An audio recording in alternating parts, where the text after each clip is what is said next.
오늘은 좀 엉뚱한 질문으로 설교를 시작해 보겠습니다.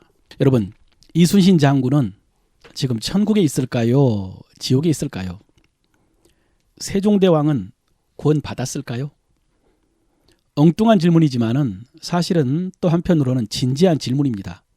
이분들은 나라를 구한 영웅이고 우리나라 역사상 최고의 성군입니다.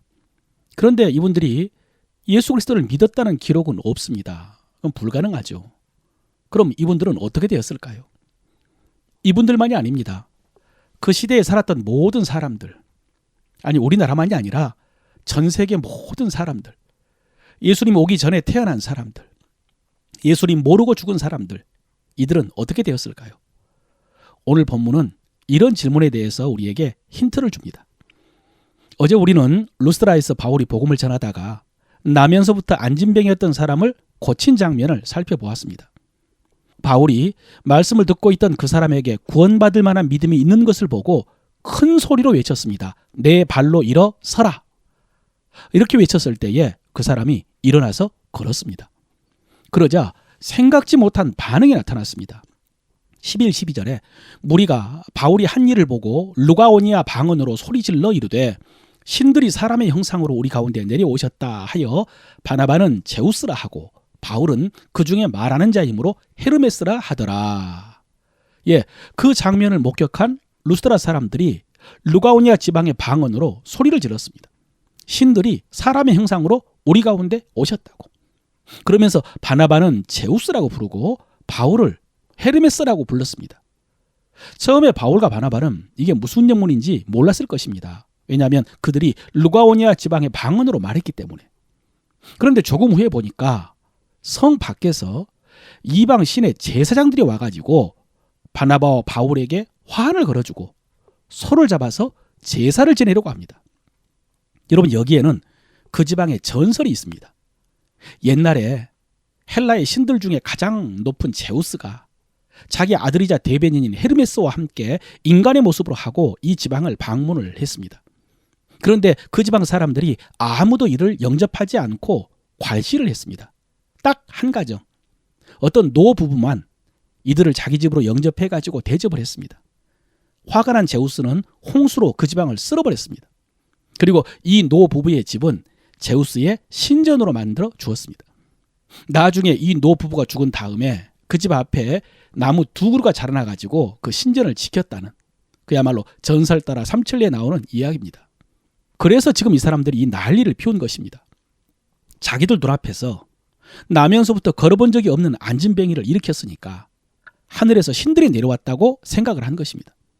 그리고 옛날처럼 그 신들을 영접하지 않았다가는 또다시 재앙을 당할까 봐 바울과 바나바에게 화환을 걸어주고 그 앞에서 제사를 드리려고 한 것입니다. 여러분, 이 모습을 보고 바울과 바나바가 옷을 찢고 무리들에게 소리를 질렀습니다. 15절입니다. 이르되 여러분이여 어찌하여 이런 일을 하느냐? 우리도 여러분과 같은 성정을 가진 사람이라.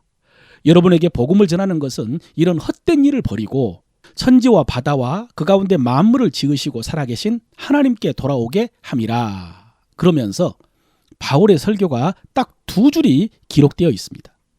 여러분, 이 설교는 바울이 그 전에 했던 설교와 많이 다릅니다. 그 전에 바울은 주로 회당에서 설교를 했습니다. 구약 성경을 잘 아는 유대인들과 경건한 이방인들에게 성경을 인용해가면서 구약에서 약속하신 메시아 약속이 예수 그리스도를 통해서 성취되었다, 이런 복음의 말씀을 전했습니다. 그런데 오늘은 구약 성경을 전혀 모르는 이방인들입니다. 더구나 지금 바울과 바나바를 신으로 알고 제사를 지내려고 하는 이교도들입니다. 그래서 바울은 구약 성경을 언급하지 않고 그들의 행위를 지적하면서 변증학적으로 복음을 전합니다. 16절에 하나님이 지나간 세대에는 모든 민족으로 자기들의 길들을 가게 방임하셨으나, 여러분, 여기서 지나간 세대는 다양하게 말씀드릴 수가 있는데 쉽게 말해서 예수 그리스도가 오시기 전 혹은 복음이 전파되기 전이라고 할 수 있습니다.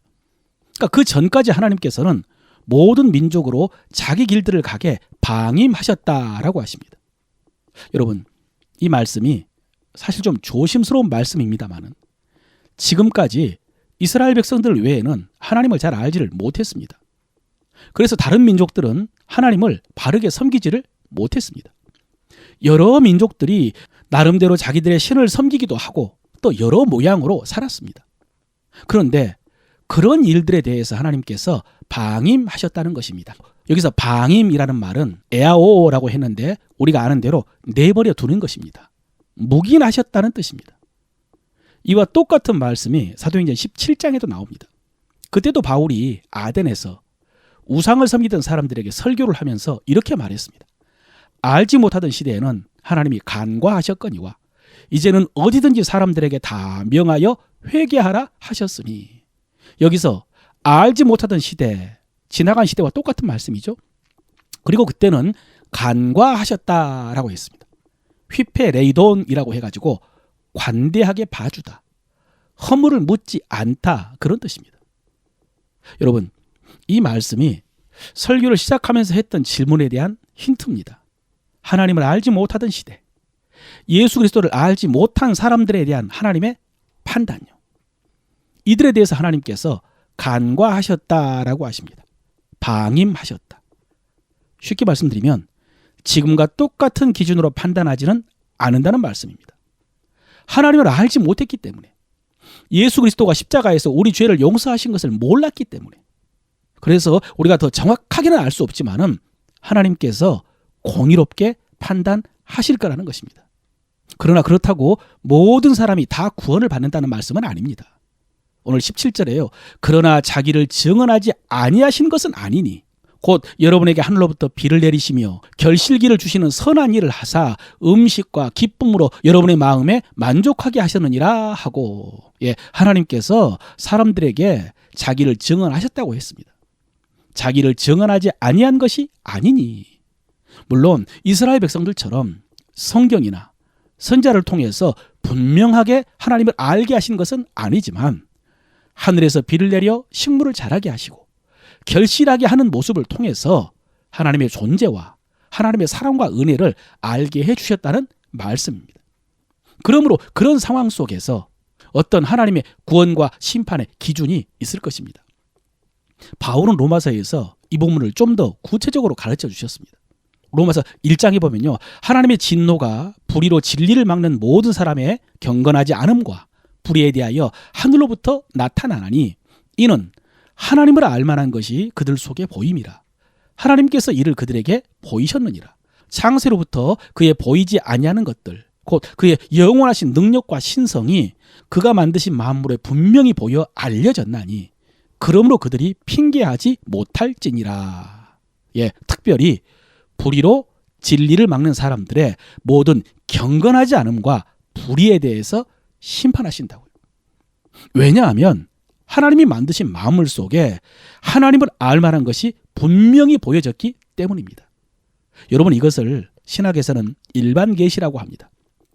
자연 만물이나 역사나 사람들의 양심을 통해서 하나님의 존재와 하나님의 뜻을 알리신 것입니다.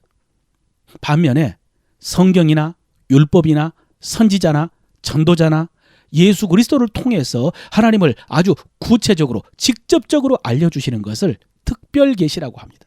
지금 설교도 특별 계시라고 할 수 있습니다. 여러분, 특별 계시가 분명합니다. 하나님에 대해서 명확하게 알 수 있습니다. 그러나 일반 계시를 통해서도 알 수 있습니다. 그러므로 핑계할 수 없습니다. 로마서 2장 14, 15절에는요.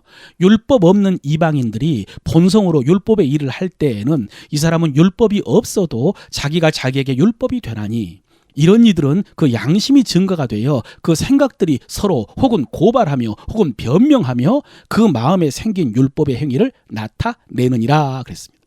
하다못해 양심을 통해서라도 해야 할 일과 하지 말아야 될 일을 알 수 있다는 것입니다. 하나님께서는 그런 것들을 통해서 하나님을 증거하시고 그런 기준을 통해서 구원하시고 심판하십니다. 그러므로 여러분, 이순신 장군도 세종대왕도 하나님께서 가장 공의롭게 심판하셨을 것입니다. 그런데 여러분, 그분들이 어떻게 되었을까 호기심에 궁금하기도 하지만은 정말 중요한 것은 이것이 오늘 우리와 무슨 상관이 있는가 하는 것입니다. 여러분, 하나님께서는 우리에게 일반적인 은혜가 아니라 특별한 은혜를 베풀어 주셨습니다. 우리가 자연 만물이나 역사나 양심을 통해서 하나님을 희미하게 알게 하지 않고요. 특별한 은혜를 통해서 분명하게 알게 해 주셨습니다. 우리에게 전도자를 보내주시고 설교자와 교사와 동역자를 보내주셔서 믿고 구원받아 하나님의 자녀가 되게 해 주셨습니다. 그리고 이렇게 하나님께서 우리에게 특별한 은혜를 베풀어 주신 목적에 대해서 말씀하십니다. 에베소서 2장 7절입니다. 이는 그리스도 예수 안에서 우리에게 자비하심으로써 그 은혜의 지극히 풍성함을 오는 여러 세대에 나타내려 하심이라. 예, 우리에게 베풀어 주신 하나님의 자비와 은혜의 풍성함을 여러 사람들에게 나타내려 하심이라. 다시 말해서 우리가 이제 다른 사람의 특별 계시가 되어야 한다는 말씀입니다. 하나님의 은혜와 하나님의 뜻을 제대로 알지 못해서 멸망의 길을 가고 있는 사람들에게 하나님의 은혜와 하나님의 구원을 분명하게 전해줘야 한다는 것이죠.